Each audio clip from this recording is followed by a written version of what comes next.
What's up guys and welcome. You are watching Fazi Fitness. So let's start this video with the recent physique update from Brendan Carey, the 2019 Olympia champion. A guy who never talks, never complains, never says anything about his placings and continues to prove to the entire bodybuilding world that age is nothing but a number. And we have to keep in mind, the guy has achieved every single thing in bodybuilding. He has won every single major bodybuilding title. So a career spanning over 15 years and still going, with some of the most inspirational stories of all time on how he placed dead last in 2016. And just 3 years later, the man won the biggest bodybuilding show in the world. So did Brendan Carey live up to his potential? Well, you can always pick someone apart. And in case of Brendan, it would have been so amazing to see more separation in his quads from the front and in the back too. But his package at the Arnold, Ohio back in 2019, that was absolute perfection, especially for his physique. Easily the best Brendan has ever looked. And if he can bring that same level of detail, that same package one more time, there is absolutely no reason to doubt that he's gonna be in the first call out, or maybe even higher than that one more time. So the fact that he won every single thing in bodybuilding, I'm gonna say he lived up to his potential. Now that being said, what are his chances at this year's Olympia? Well, I have to say he can surprise a lot of people, because this time he's looking so round and so big, but at the same time so damn lean, with 7 weeks to go. And this is the first time in so many years Brendan kept on working throughout the year. I mean, we saw him at this year's Battle of the Olympia video, looking so damn massive next to Derek and Samson. Now, obviously we cannot expect him to bring back his prime physique now, but he was good enough to push an amazing version of Andrew Jacked at this year's Arnold, and he was able to beat a bunch of very good guys like William Bonac, who by the way beat him at the Olympia last year. So anywhere from 6th to I'm gonna say 8th. That is gonna be a very realistic finish for him. But let me know what you guys think. Before you scroll or blink too hard, have you subscribed yet? Please don't make me bring out the emotional blackmail. Hit that subscribe button and turn on the bell icon. It's free, it's painless, and that makes me look way cooler than I actually am.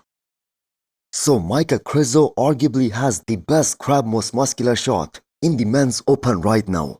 Martin Fitzwater, he also has an amazing crab most muscular shot, and so does Good Vito. So this is today's update from Krizo. 9 weeks out of this year's Prague Pro, and the man is already looking so peeled and so defined. So kind of a shame that such a phenomenal physique he is once again gonna be missing on this year's Olympia stage, and he wasn't there at the Olympia last year either. And he would be considered kind of unlucky if any of the top 6 from this year's Mr. Olympia, they decide to jump in Prague Pro in the post-Olympia tour. Because we can all agree with the kind of waist that Krizo has, especially now. And that along with a weak back, which has always been a major problem for him.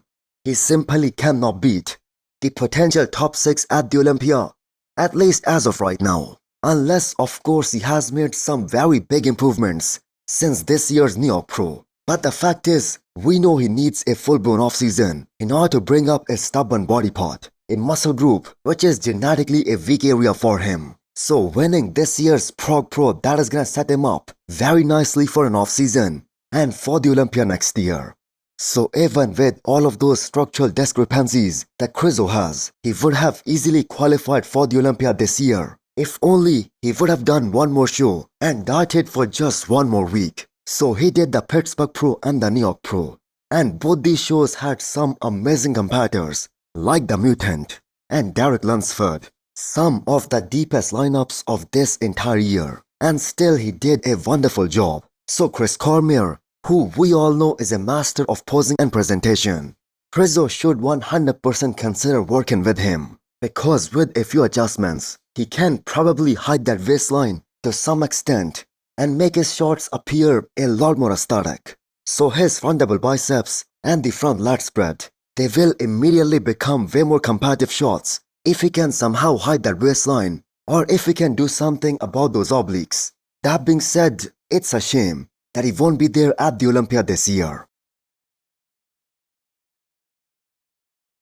So this upcoming Italy Pro Show keeps on getting more and more hype as more and more competitors, they are posting their physique updates. So here we have another one from Sergio Oliva Jr. roughly 2 weeks out. And I must say, based on these updates and these pictures, there will be no soft and flat chest on him this time, which was a major problem on him when he competed at the FIBA Germany against Sazan Herati and Andrew Jacked. So Sergio is a very big guy and a very wide guy. And these pictures of him right next to Andrew Jacked from this year's FIBA finals, they are a proof of that he can take up a lot of space on the stage and he has a lot of stage presence. So it's gonna be very interesting to see how a veteran of the sport who is now 40 years old, how he compares to a guy like Quinton Beastwood, a young guy who is just starting to find his stride. Now we know Sergio isn't beating some of these guys in terms of the shape and the structure. Quinton is untouchable in that aspect. But if Sergio can bring a very shredded and a very dry look to the stage, he can be very competitive. Now, if his back isn't improved in comparison to what we saw at FIBA Germany, he might get crushed here by the competition.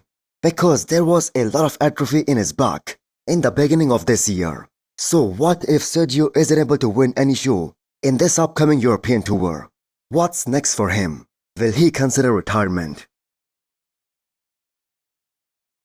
So looking at the current shape of Florian months after his last show and how he has been able to hold on to all that size, that much muscle mass while only running TRT, that just shows how elite the genetics of every pro are at that level. And he looks to be holding on to a decent condition while in this phase. So over 90% of the gym rats, they can run a full-blown cycle and still not even come close to how this man is looking right now. So how did his first run back into the men's open go? Well, I'm gonna say pretty decent actually.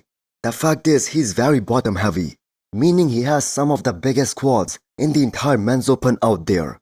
And the upper body, it needs to catch up to that. But considering that he switched over to the men's open just last year and he delivered an awesome package this year, it was a good comeback overall. So just like many pros out there, Florian has his back as his biggest weakness. And that is something that he's gonna be working on during this next off-season to bring a more balanced physique front to back. Now he simply did not belong in classic physique. He kinda wasted a few very precious years of his career in a smaller division where he was only holding himself back by restricting the food intake. But now he's back in the division where he belongs and he can make a much stronger comeback next year. So who else feels like Theo Lagverrier, the best IFBB pro from France? He is being totally disrespected as we get closer and closer to this upcoming European tour. So let me tell you guys something. He was the first one to commit to all of these shows and he has been prepping for them for quite some time. And second of all, he has won 3 shows so far and he has been on the Olympia stage for the last 3 years consecutively. And we hardly see him getting featured in any of the videos to hype up the event that he's going for. And with all the hype around Quinton Beastwood and how he's gonna show up and how Ursa's gonna do at his men's open debut, Theo has been working very silently and extremely hard since the Olympia last year to put on some quality muscle, some mass, to show up considerably bigger and more muscular this time. But at the same time, the latest progress updates show that he's gonna come in peeled to the bone, which is something that is normal for him. And that is something that can allow him to win a show and qualify for the Olympia one more time, just like the past 3 years. And yes, I know the caliber of competition that seems to be very high this year, especially at this upcoming Italy Pro. Nobody is more gifted than Quinton Beastwood in that entire lineup. Then we have Sergio Oliva Jr. and Mark Hector, and also a conditioning freak, Louis Breed. And then we have Orsk Lashinsky. Now that being said, Theo has some density and detail in some areas which some of these other competitors won't have. And for his frame, the man is pretty much filled out and he has no lag in body parts. So his final package, that is gonna be interesting to see. So hit the thumbs up button if you liked the video and smash the subscribe button if you wanna come back for more. Thanks for watching.